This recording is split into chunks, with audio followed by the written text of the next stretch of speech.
Bienvenue à ce journal, mesdames et messieurs, bonsoir et tout de suite nous prenons l'actualité, mais vous le savez, cette grande édition du journal de ce lundi 19 mai 2025 connaîtra l'intervention de John Gombouaki, journaliste ici à la rédaction d'Antenne A. John Gombouaki, j'ai dit également bonsoir. Bonsoir Eric, les amis, bonsoir à tous les téléspectateurs de Antenne A où qui se trouvent. Merci beaucoup. La mégapole Kinshasa, capitale de la République démocratique du Congo, est en proie à de bouchons monstres. Pour soulager les différentes populations qui se déplacent et aujourd'hui mettent des heures à atteindre les centres-villes pour le travail et même pour leur retour à la maison, le gouverneur de la ville de Kinshasa, Daniel Bumbalu Baki, a pris un train de mesures, notamment la circulation autorisée des véhicules dont le numéro de plaque d'immatriculation se termine par un chiffre impair pour le lundi, mercredi et vendredi, et également, pareille décision pour les chiffres pairs, pour cette fois-là, les journées de mardi, jeudi et samedi. Constat de Patricia Moigny. Contre les embouteillages dans la mégapole Kinshasa et de faciliter la fluidité de la circulation, les autorités urbaines ont pris certaines dispositions à travers un communiqué officiel portant mesures de régulation de la circulation conformément aux dispositions de la loi numéro 78-022 portant nouveau code de la route afin de faciliter la circulation sur les acteurs de la ville. S'agissant de la circulation de véhicules, il faut noter que seules les voitures personnelles sont frappées par cette décision et tous les véhicules de type camion-remorque de plus de 20 tonnes ainsi que le véhicule des boissons qui sont autorisés à circuler de 22 h juste à 5 h du matin. Une décision qui divise la population. En effet, pour certaines, cette décision démontre la limite des autorités dans la résolution de cette problématique. S'ils appliquent cette loi-là, ça ne sera pas bien parce que, il y a d'abord les enfants qui vont à l'école du lundi au samedi. Il y a des fonctionnaires qui travaillent et il y a tant des activités. Donc cette application-là, moi je ne suis pas d'accord avec ça. Non, dans le sens que non, il ne faut pas comparer l'Europe et le Congo. Parce qu'en Europe, normalement, il y a le problème de l'infrastructure. Donc il y a le problème de la route, les routes sont bonnes. Et ici, on a un problème de... Donc vraiment, respecter les hommes ne respectent pas les principes établis. L'État congolais doit être strict dans l'application de cette loi, afin que cette loi soit respectée par tous. D'autres estiment que la seule manière de réguler la circulation à Kinshasa est à lutter contre les embouteillages et la réhabilitation de grands acteurs de la ville et l'élargissement du charroi du transport public. L'État convient des véhicules ici pour faire dans notre population, pour aider toute la population. Mais tant que on a moyen de transport en le réseau ça la passe na Congo za moyen de transport ils ont créé pédi à embouteillage banzela pesa pénalité. Prendre la mesure est une bonne chose. Seulement il faut tenir compte des moyens de transport populaires. La commune de Lemba a un seul transco qui arrive à 6 h. Cela est dur pour nous. Comme si c'est bimaté. Donc on vit vendenge nini pour le long transport ça nous passe. Pour ça la ne banzela. Ah, ce que je dis, tout ça, quand le fond là, sur les pour les autres, mais vous c'est là, et comme un man, c'est les pauvres au sale. Cette mesure ne sera pas respectée. Je souhaite que les autorités congolaises puissent bâtir des routes, ça sera encore mieux.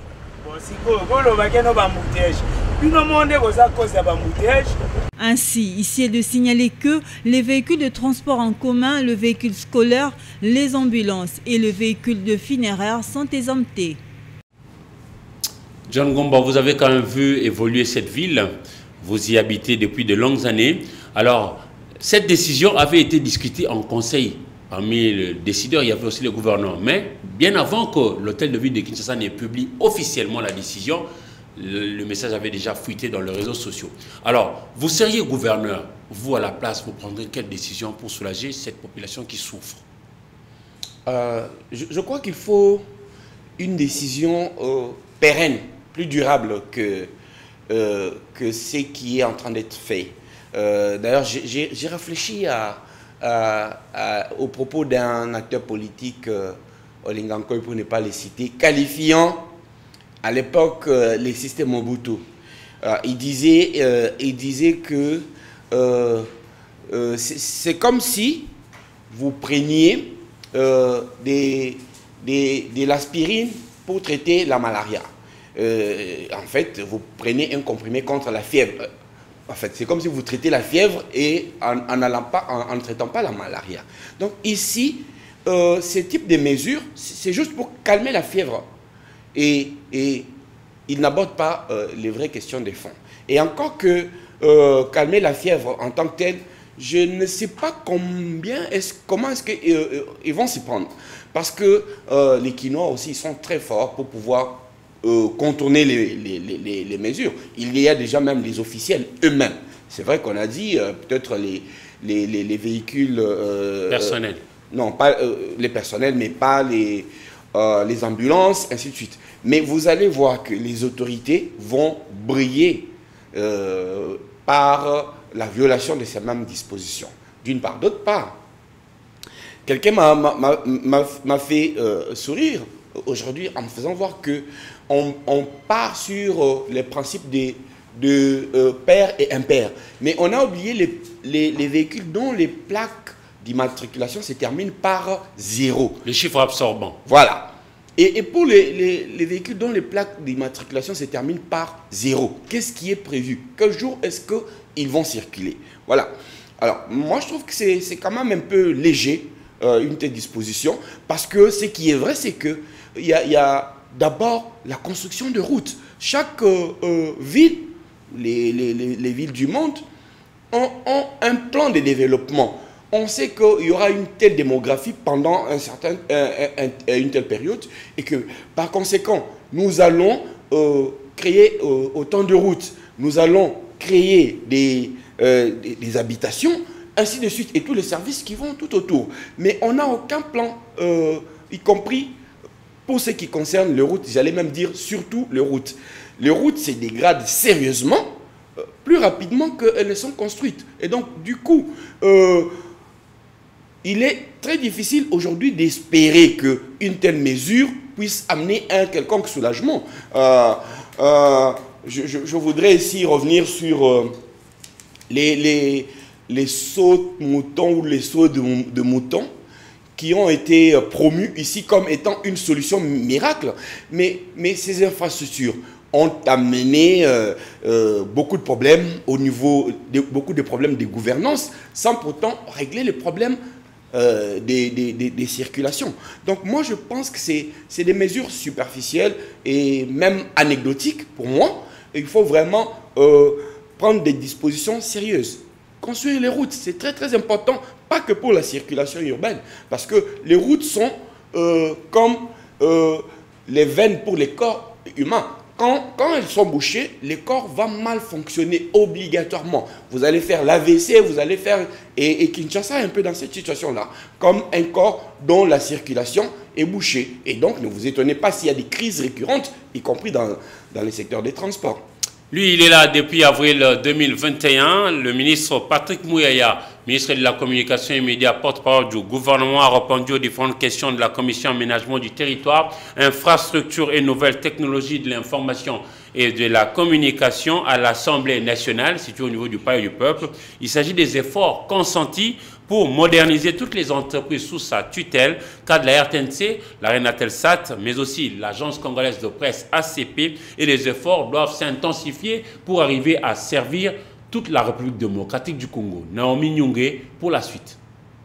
communication et médias et porte-parole du gouvernement, a répondu aux questions de la commission aménagement du territoire, infrastructure et nouvelles technologies de l'information de la communication de l'Assemblée nationale. C'est lundi 19 mai 2025 dans la matinée. Connaissant toutes les réalités de son secteur où il a presté durant plusieurs années. Nous avions apporté des éléments de réponse dans un exercice précédent et aujourd'hui nous sommes venus finaliser parce qu'il y avait d'autres préoccupations qui ont été soulevées.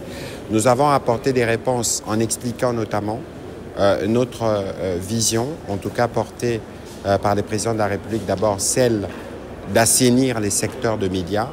Nous avons à ces propos une nouvelle loi depuis le 13 mars 2023, qu'on a baptisé la loi Mouyaya, qui est venue après 26 ans transformer les secteurs parce qu'il reconnaît l'existence de certains autres acteurs qui sont apparus et qui a fait un pas vers la dépénalisation qui est toujours voulue et réclamée par des journalistes, premièrement.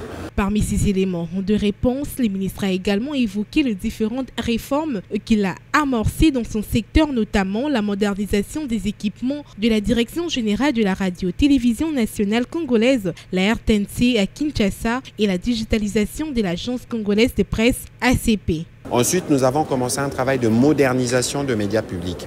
Aujourd'hui, lorsque vous regardez la télévision nationale, vous pouvez constater qu'il y a un effort qui est fait en termes de qualité. Mais on ne s'arrête pas là, parce que nous devons continuer. La télévision nationale, ce n'est pas seulement Kinshasa, mais c'est aussi les 26 provinces. C'est aussi dans cette optique que nous travaillons.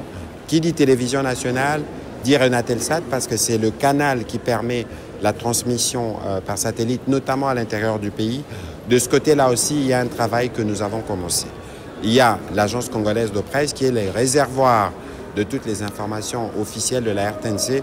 Aujourd'hui, lorsque vous regardez la présence de l'ACP sur les réseaux sociaux, notamment avec des parties vidéo, c'est illustratif des efforts de modernisation que nous avons commencé, mais qui sont, à mon avis, encore embryonnaires, parce que cela doit toucher tous les coins de la République démocratique du Congo. La redevabilité est une question qui préoccupe le ministre Patrick Mouyaya au plus haut point, qui estime que cette taxe apportera un nouveau souffle à la RTNC, qui est le vecteur de l'unité et de la cohésion nationale.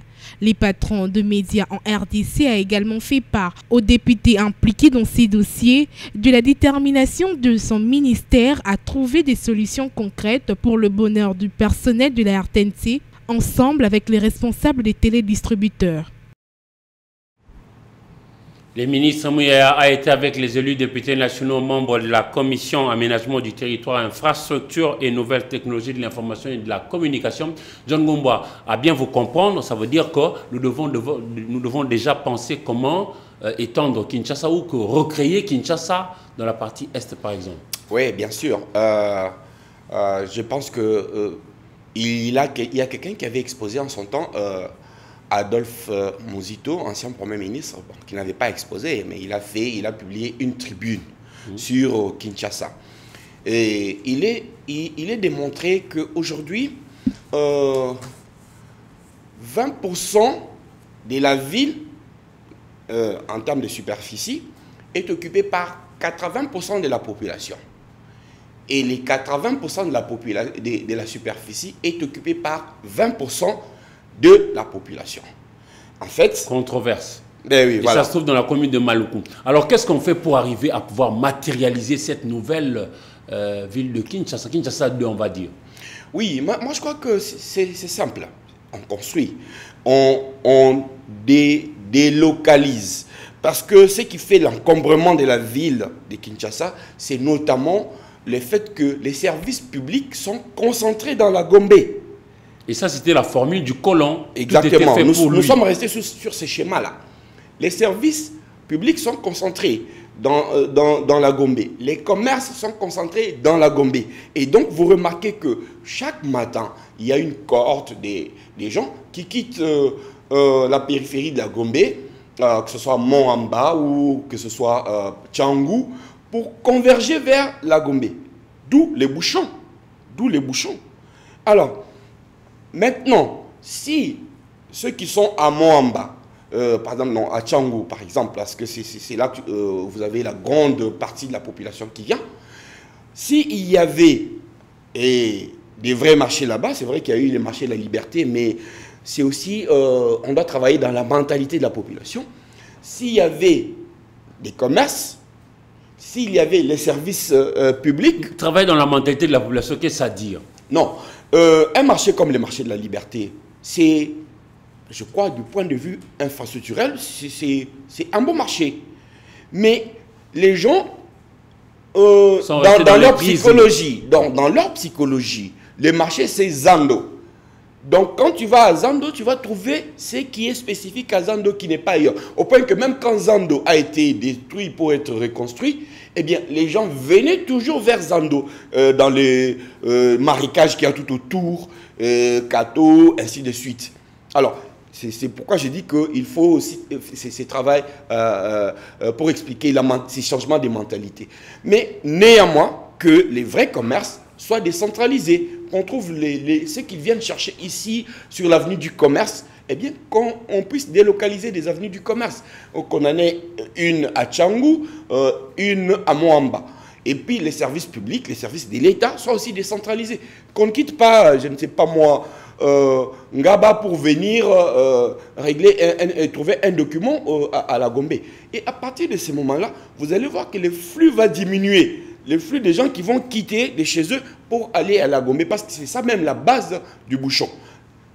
Et donc les gens vont quitter par exemple Massina pour aller chercher leurs documents à Kinshasa Nyasuka. Et plus proche. Voilà. De venir vers la Gombe. Voilà. Alors, parlant de la route, oui. Il y a une autre image qui a circulé dans les réseaux sociaux, parlant notamment de l'avenue Kabambare. C'est le nom de l'un des territoires de la province du Maniema. Kabambare traverse quand même Barumbu, Kinshasa, et ça change de nom quand ça arrive à Lingwala. On dit, faut pas que non, l'ouvrage devra durer 2 ans, pendant que c'est 3 km environ. Est-ce sérieux? Que devra-t-on faire pour arriver maintenant à matérialiser la construction quand même des routes, parce que ça manque à Kinshasa aujourd'hui? Bon, moi, je ne suis pas un expert des bâtiments et travaux publics, mais néanmoins, à ce que je sais, aujourd'hui, la formule a beaucoup évolué. C'est vrai que dans nos têtes, on dit une route, c'est 1 kilomètre, c'est $1 million. Ce n'est pas les millions qui manquent au Congo quand même. Oui, ça ne manque pas, mais on les affecte à faire quoi, hein? On les affecte à faire quoi? Ce serait une bonne question. On a plein de millionnaires en dollars ici, mais ils ne se posent pas des questions sur leur environnement.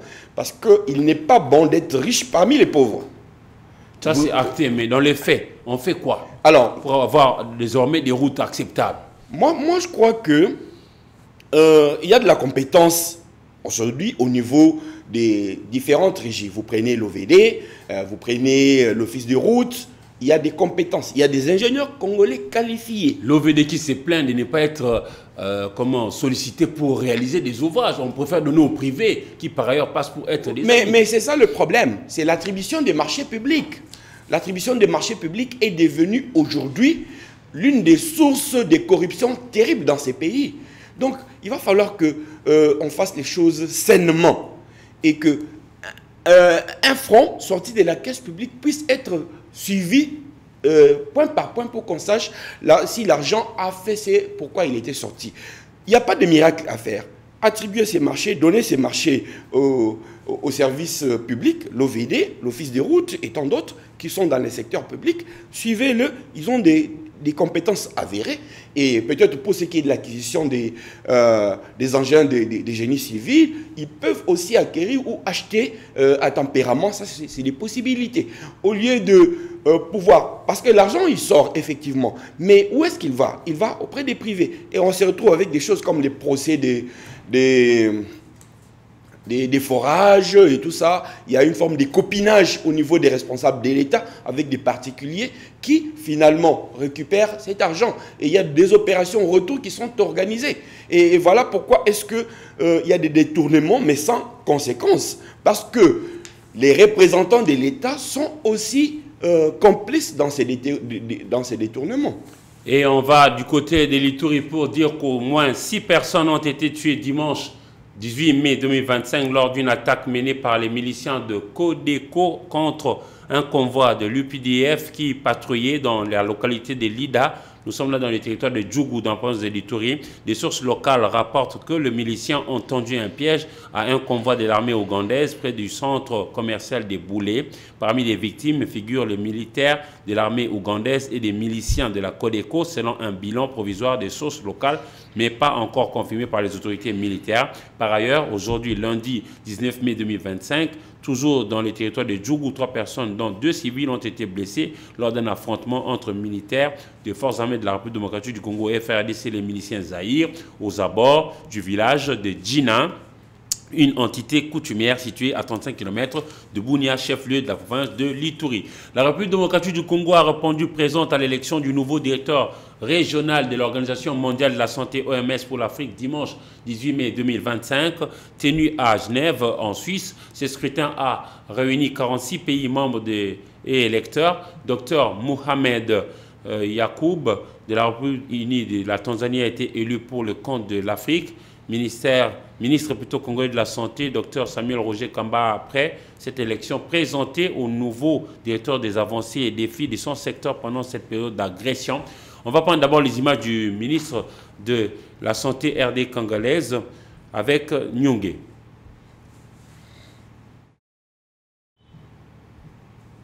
Et parmi les 46 pays électeurs du nouveau directeur régional de l'OMS à Genève, le ministre de la Santé publique Samuel Roger Kamba a souligné le rôle que joue la RDC dans ces processus électoraux. Aussi, il a profité de l'occasion pour mettre en avant les 7 importants points du nouveau directeur régional, Mohamed Yacoub Janabi, qui compte instaurer une couverture sanitaire complète en Afrique. La RDC a eu un rôle à jouer, bien sûr, parce que nous étions à 46 pays pour voter et chaque voix compte, bien entendu. Et en plus de cela, la RDC avait déjà fait le choix du candidat qui est passé la première fois quand nous avons élu son prédécesseur qui malheureusement nous a quittés, Faustin Dougoulile. Et celui-ci aussi, nous l'avons soutenu en tant que pays et nous avons soutenu la candidature personnelle donc, du Dr Jabani. Le Dr Kamba a aussi rappelé les nombreuses avancées réalisées dans son secteur pendant cette période de guerre d'agression rwandaise. Le nouveau directeur régional a étalé son programme en 7 points, mais essentiellement tourné autour de la mise en place de la couverture santé universelle en Afrique. Et donc nous attendons que cette politique, cette stratégie qui se généralise progressivement soit amplifiée dans notre pays. Vous savez que nous avons commencé par un premier paquet qui est celui de la gratuité de la maternité, qui est déjà un grand défi quand on voit la taille du pays, le nombre de personnes qui sont concernées, mais qui est le premier paquet subventionné. Le grand défi maintenant, c'est de passer à la pérennisation des soins, notamment par le financement pérenne. Et c'est pour cela que nous pensons que l'OMS Afro peut soutenir et doit soutenir cette politique nationale qui est maintenant une politique régionale pour toute l'Afrique. Il faut dire que le soutien de l'OMS Afro est essentiel pour garantir l'accès aux soins de santé pour tout et construire un système de santé durable pendant cette période de guerre. Et vous venez de voir apparaître un communiqué qui nous vient de la République du Burundi qui dit que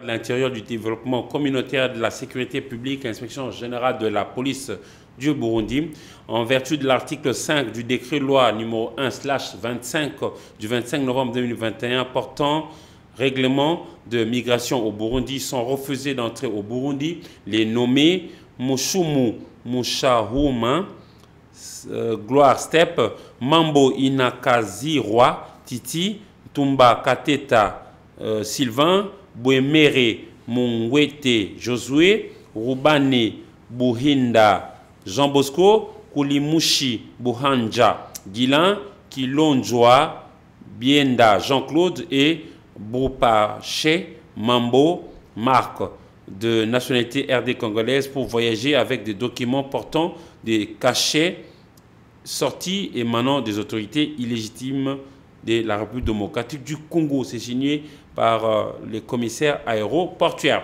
On va aller maintenant au niveau du Lolaba pour parler de la ponctualité, assiduité et la curiosité audacieuse qui sont des marques de l'éloquence même de l'élu de Lubudi, l'un des territoires de la province riche du Lualaba, Madame Dominique Munongo Inamizi, qui se trouve être la rapporteure au niveau de l'Assemblée nationale de la République démocratique du Congo, retourne en image par rapport à ce qui s'est passé au niveau de la 6e édition de Katanga Business Meeting du 14 au 16 mai 2025 avec Christy Ilong. Ponctuel, assidu, une curiosité audacieuse à la conquête des opportunités pour les territoires de l'Uboudi. C'est ainsi que se décrit avec éloquence la participation brillante de l'honorable rapporteur adjoint de l'Assemblée nationale, la force tranquille de l'Uboudi, Dominique Munongo Inamizi, à la 3e journée des clôtures de la 6e édition du Katanga Business Meeting qui gravite autour du thème « Bâtir les futurs ». C'était bien, c'est un lieu d'échange vrai, parce qu'on a eu à décortiquer réellement les problèmes et les difficultés que rencontrent soit les jeunes, soit les entrepreneurs, soit le pouvoir public. Il y a tellement de choses qu'il faut mettre en place pour que la machine démarre. À ces grands salons d'affaires organisés dans la province du Lualaba, ayant une portée internationale de haut niveau, la princesse de Bayeke n'y laisse rien. Construction des relations, échange d'expériences, c'est un leader féminin qui se déploie. Bâtir un marché énergétique ouvert et attractif pour un développement industriel durable, industrialisation locale, transformer les matières premières et développer une sous-traitance compétitive, deux panels de haut niveau qui ont caractérisé cette journée de clôture, qui a connu également la participation remarquée de Madame la gouverneure de la province du Lualaba, Fifi Masuka Saini Marie-Thérèse. Trêve des formalités de clôture, Madame le gouverneur de la province du Lualaba, Fifi Masuka Saini, a dans son mot de clôture remercié les participants à cette rencontre. L'honorable rapporteur adjoint de l'Assemblée nationale, Dominique Munongo Inamizi, va se faire guider sous les différents stands, notamment celui de la province du Lualaba. Ce grand notable de la province du Lualaba a pris connaissance des actions à impact visible qu'épose Madame la gouverneure. Soigneusement édifié, l'honorable rapporteur adjoint Dominique Munongo Inamizi a félicité Madame le gouverneur pour son leadership féminin basé sur les résultats. En sport, les léopards de la République démocratique du Congo boxe vont prendre part à l'Open international du 20 au 25 mai 2025 à Luanda en Angola. En effet, cette compétition est organisée en marge de la célébration de l'indépendance du pays des João Lourenço, et l'équipe nationale de la République démocratique du Congo va prendre part à ces rendez-vous à partir du 20, donc demain jusqu'au 25 mai 2025. On va peut-être se quitter. John Gomba, qu'est-ce qu'on va dire, qu'est-ce qu'on va retenir par rapport à ces manques criants de route à Kinshasa et même à travers d'autres coins de la République démocratique du Congo pour les autorités qui vous suivent en ce moment?